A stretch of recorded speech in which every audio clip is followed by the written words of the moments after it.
Another story that has hit the news today, over the last couple of days, call to ban petrol cars within 5 years or not meet emission targets. Sydney siders have been given a big wake-up call with a new report revealing the city's not pulling its weight, apparently. So they're trying to ban cars, I'm guessing new sales of petrol cars in Sydney by 2027, 2035 and 2050. Sydney siders are being told that they need to change the way they live under a radical new plan to decarbonise the nation's most populous city. Petrol and diesel cars would be banned in just 5 years' time, and that should be no new gas connections to buildings across the city for a committee for a Sydney proposal suggests. Under the plan, gas connections would be phased out by 2035, and there should be no new gas appliances by 2030. Well, good luck with that. Good luck with that fucking working. The influential body of business leaders and infrastructure experts have said that without more aggressive action, the state will fail to meet 2030 or 2050 targets. New South Wales climate policies are leading the nation, but this research is a wake-up call that Sydney's not on track for net zero. It's not going to be net zero. Unless you get fusion, it's not going to be net zero. We've got plenty of work to do, committee spokesman said. To halve emissions by 2030, the only levers big enough to make a real difference are getting many more electric vehicles on the road and reducing the carbon intensity of the energy we use. Okay, great idea. Now, where are the cars coming from? Are you just going to buy all these cars and give them to people who want one, who need one? Because I can guarantee you, no one's going to be able to afford to go and spend 80 grand on a fucking new electric vehicle. That's if it's not more, because the more people that want them, the more they're going to cost. Look at the price. You go and try to find a new Land Cruiser for sale. Someone was selling one for $180,000 and it's got wind-up windows.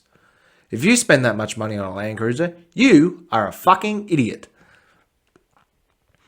Both came with big social, logistical and political challenges, but the reduced energy bills that come from electrifying transport and buildings will be worth it.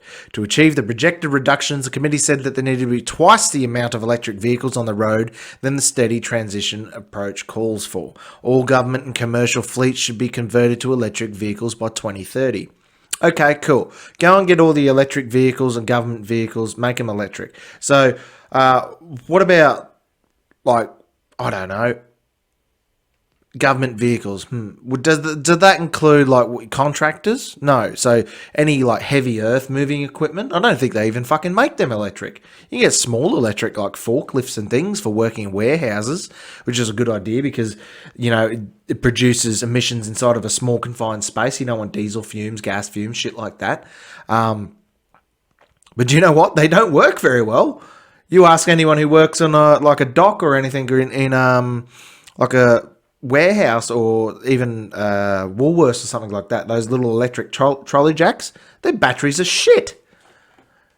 A petrol and diesel car sales ban announced well in advance would also send a clear signal to the industry that EV charging, servicing and supply chain networks need to be in place. Obviously, because there's definitely not enough fucking charging stations for, 1.3 million electric vehicles? No.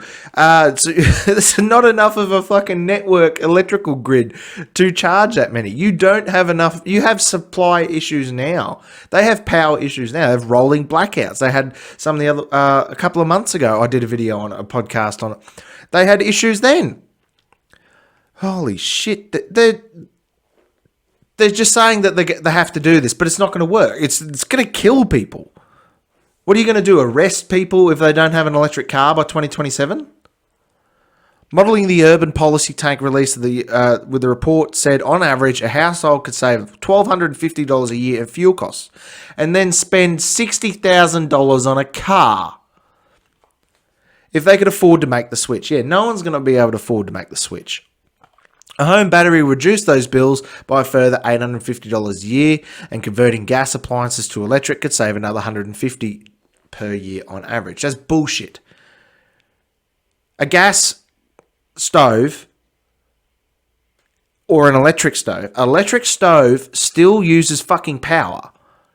They're trying to say that using an electric stove is less greenhouse gas emissions. Where does the power come from? It comes from the power plug, which comes from the power lines, which comes from a coal-fired fucking gas plant. If it comes from solar, everything comes from solar. Yep, fucking great. But where does all the electricity come from to build solar? Slave labor in fucking some countries, coal in most others. Endeavour Energy Chief Executive Guy Chalkley forecasts that by 2027, more than 1.3 million electric vehicles will be on its network by 2040. See, that doesn't make sense. That's fucking outright lying with numbers there. Listen to it closely. He forecast that by 2027, more than 1.3 million electric vehicles will be on its network by 2040. That doesn't make fucking sense. They know that they can't meet the demand of that fucking net zero. They know they can't meet it. So why push it to the point where people are going to lose their jobs, lose their livelihoods, can't afford to fuck... How are they going to get to work if you ban cars?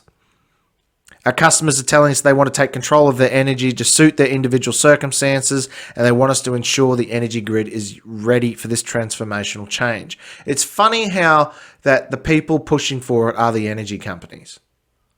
The ones that don't necessarily have a finger in the pie of oil and petrol. We must take stock of the short-term viability in the economy and the cost of living pressures, whilst now taking the opportunity to reposition the electric system to achieve a balanced long-term customer outcomes. Reporters also recommended expanding rental and apartment access to rooftop solar and battery storage. So, most places in Australia have solar power on their roof. I'd say a massive amount, 80% plus. I've got solar here. Everyone I live next to rurally, they have solar. A lot of them have batteries. They can run off grid, as we call it here. I'll be getting batteries soon, but I'm holding out until they actually have some decent batteries, because even the Tesla batteries now, they're garbage. They're hot shit, and plus I don't want to spend $30,000 on a battery system and then have to replace it in 10 fucking years. Even if I didn't have to pay any power. I'm only paying $75 a week with the solar I've got now. Maybe $200 a week. Sorry, not a week, a month. $75 a month. Maybe $200-$300 a quarter. What's wrong with that? Nothing. So it's saving me money there, but I'm having to pay off the $30,000 solar system to do that. So I'm not really saving any money at the moment until I've paid that off. But by then, they've deteriorated as well. So they don't tell you that. They don't tell you that solar panels and batteries deteriorate. What do you do with with an electric car once the batteries are fucked? You drop a cell in a normal car battery and the battery's fucked. Now that costs you $300 to replace. I've got the 12-volt system in the car. The battery for that costs me $1,600. The batteries are not good enough to be doing this yet. One day, yes. The graphene batteries are looking really promising, but not at the moment. We can't do it. There's not even enough. 2027, it's 5 years from now, and they're going to ban petrol and diesel cars in Sydney.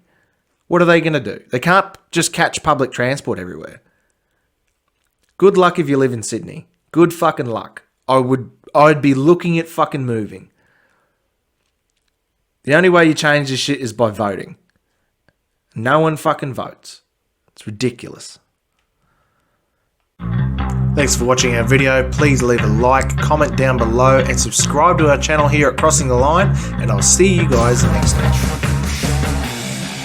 'Cause we want retribution. Oh yeah, we want retribution. Oh yeah, we want retribution.